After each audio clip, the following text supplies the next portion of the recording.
Khuddaka Nikāya, the Minor Collection Discourses, Sutta Nipāta, Sutta number 3.2, Padhāna Sutta, on striving. While in meditation near the Neranjara river, I was driven to practice by striving with determination and utmost resolution, simply to reach the safety of no longer being bound up and imprisoned. Then Namuchi approached me and began speaking kind words to me, feigning compassion. "You are so weak and emaciated, with barely any color left on your skin. Surely you are on the brink of death. It takes 1,000 stages to reach death, and already you are at the very last stage. I find you being much closer to death than to life. But to live is much better than to die. So live, my dear sir, for that way you could still gain merits. As long as you can maintain the sacred fire, you would be living the holy life and thus accumulating many merits. So why even bother with so much striving? To strive in such resolute manner is truly a difficult path, so very hard to overcome the challenges and thus attain what you seek." These are the verses spoken by Mara, who stood there waiting, right next to the Buddha. When this was said, the Blessed One addressed Mara by saying, "O evil one, you who are the kinsman of all those who are heedless, you have crept here with your cunning ways, trying to deceive. I haven't the slightest need for any merits, but those who continue to look upon the holy life as no more than the accumulation of merits, let Mara go and speak to them instead. There is much effort, with such strong faith, in the life I am living, along with wisdom found in me, to be striving resolutely like this. So why even bring up a question about wanting to live? If the wind that blows could dry up even the powerful rivers, then why should my blood also not become dried up in the face of my resolute striving? And when the blood dries up, the bile and phlegm contained within also dry up. As the flesh begins fading away too, the heart, however, becomes pure and bright, not to mention the mindfulness, which now has developed to an exceedingly refined level, along with wisdom and collectedness of mind that are always present and firmly established. Meditating like this, I have reached the highest form of feeling. As a result, the heart no longer has in it any interest or longing for sensual pleasures. Now, behold the purity of such a being. Desire for sensuality is your first army, while hatred is your second, followed by your third army, which is hunger and thirst, whereas craving makes up the fourth army.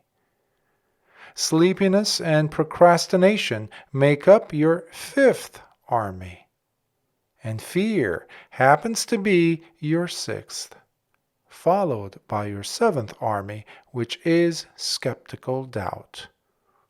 Whereas belittling others and pig-headedness are none other than your eighth army.